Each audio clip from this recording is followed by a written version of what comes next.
Ne slišimo vas, ne slišimo vas.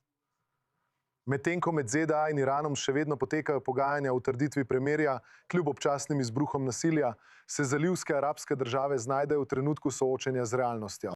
Po letih, ko so Izrael dojemali kot destabilizirajoč dejavnik v regiji, se v zalivu pojavlja vse več glasov, ki pozivajo k združitvi sil z Izraelom, da bi se zoperstavili tistemu, ki ga vidijo kot dejansko grožnjo na Bližnjem vzhodu, Iranu. I22 News English se je pogovarjal z dvema uglednima novinarjema iz zaliva, ki obiskujeta Izrael po vojni z Iranom.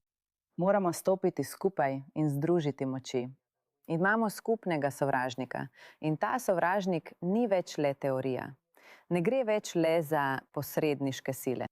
Iran je dejansko neposredno napadel vse zalivske države z svojimi balističnimi raketami, z droni, tako kot je napadel Izrael in Jordanijo. Zato verjamem, da se prihodnost regije vrti okoli različnih zavezništev in različnih odnosov. In mislim, da bo Izrael imel pomembno vlogo v naslednjih nekaj letih, saj sodeloval z drugimi državami, ki se bodo pridružile Abrahamovim sporazumom. Glede tega sem optimistična. Veste, pri svojih stališčih imajo dvojna merila. Nekatere države so pogumne in pravijo, da je Izrael v tej vojni opravil zelo dobro delo in želijo, da Izrael nadaljuje. Nekatere države pa pravijo, da jih je Izrael pritegnil ali usmeril, da se vključijo v to vojno. To pomeni, da nas želijo uničiti. Oni želijo, in nihče ne verjame temu razlogu. Zakaj torej druge države v zalivski regiji, kot sta Saudska Arabija in Kuvajt, ne podpisujejo sporazuma o normalizaciji odnosov z Izraelom? EU je uporabila palestinsko vprašanje za svoj namen. Oni se niso pridružili. Ampak ne, mislim, da je to dobro za njih.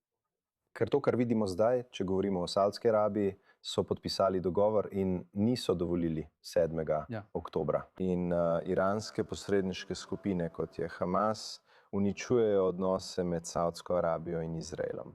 Če bi Saudska Arabija ignorirala, kar se je zgodilo 7. oktobra in bi sklenila dogovor z Izraelom, bi videli, da projekt Neom ne bi bil odpovedan.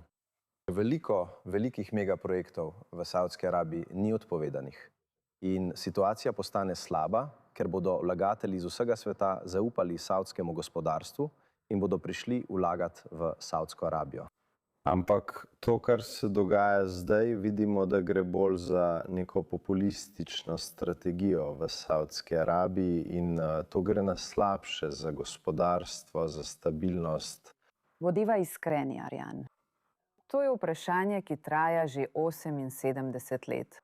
To je zelo globoko zakoreninjeno v zalivskih državah, palestinsko vprašanje. Vedno bo ostalo tam, ne more biti izbrisano. Treba se soočiti z njim, treba ga je rešiti. Mislim, da če bodo zalivske države dosegle nek dogovor z Izraelom glede rešitve dveh držav, da bi našli pot za to, potem ja, bodo zalivske države, ki bodo vodile svoje ljudi, da sprejmejo Izrael kot soseda v regiji.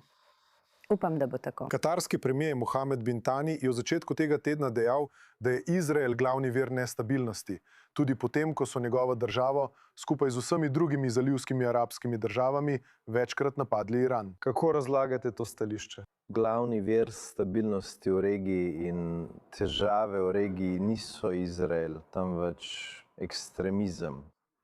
In tiste države, ki podpirajo te ekstremiste in barbarska dejanja, kot je bilo 7. oktobra, so vir problema. Še posebej Iran. Tako Al-Hamis sta izrazila zaskrbljenost glede memoranduma o soglasju med ZDA in Iranom, ter opozorila, da bo to le opogumilo Iran. Problem v regiji je, da nekateri arabski voditelji vedno prelagajo odgovornost na Izrael. Vendar se ne strinjajo ali pa niso iskreni do sebe, da bi opazovali dejanja Palestincev, Irancev in Hezbolaha. Ne vidimo grožnje, ki bi prihajala iz Izraela na našo zemljo ali na zalivske države. Vedno vemo, da nas Iran napada in to še vedno počne. In s tem dogovorom se bo Iran vrnil in nas znova napadel, močnejši kot prej. Al-Hamis in Al-Sajid sta v zadnjih dneh obiskala Izrael, da bi se udeležila sejma Muni v Tel Avivu, kjer sta nastopila na panelu Jeruzalemskega centra za varnost in zunanje zadeve o vplivih iranske vojne na zalivske arabske države in Izrael. Pohvalili so Abrahamove sporazume, podpisane pred 6 leti med Izraelom, ZAE in Bahrajnom. Oba novinarja iz Zaliva pravita, da bo nova realnost v regiji verjetno pripeljala do tega, da bodo dodatne države vzpostavile uradne odnose z Izraelom, čeprav ne takoj. Abrahamovi sporazumi dajo zelo lepo oziroma zelo močno sporočilo regiji, da je mir rešitev. In regija, države, ki so podpisale dogovor, imajo veliko koristi od odnosov z Izraelom na področju tehnologije, gospodarstva, politike in vojske. Zelo sem ponosna na odnose, Ariel, ki jih Izrael še naprej ohranja z državama, s katerima je normaliziral odnose. Ena od teh držav je moja ljubljena država Bahrajn in seveda Združeni arabski emirati. Zelo sem ponosna na to, kako daleč so ti odnosi prišli. Iskreno upam, da se bo Abrahamovim sporazumom pridružilo še več držav, če želimo bolj stabilno regijo. Izrael je trenutno v zelo zapleteni situaciji. Trenutno dejansko stoji sam, vendar ima zelo tihe, celo nekoliko osramočene podpornike. In ti podporniki so v arabskem svetu, državah zaliva in drugod. In razlog, zakaj sem rekel osramočeni podporniki, je ta, da ko Izrael premaga Hezbolah v Libanonu, seveda podaljšek iranskega režima, tiho ploskajo po vsem arabskem svetu.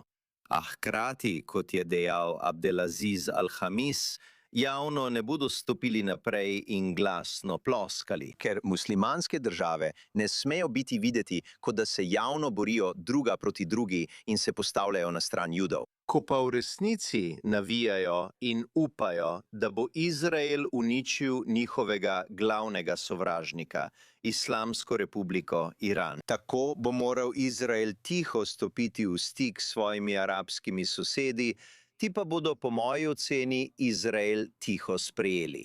In tako, ko zalivske arabske države ponovno preučujejo desetletja popuščanja Iranu in izogibanja Izraelu, je zelo mogoče, da se bo Izrael znašel v partnerstvu z državami, ki so se do zdaj večinoma izogibale kakršnikoli povezavi z judovsko državo. Zdaj je žoga na strani Izraela. Ali bo izkoristil ta zgodovinski trenutek, ali pa bo znova dovolil Iranu, da narekuje odnose na hitro spreminjajočem se Bližnjem vzhodu.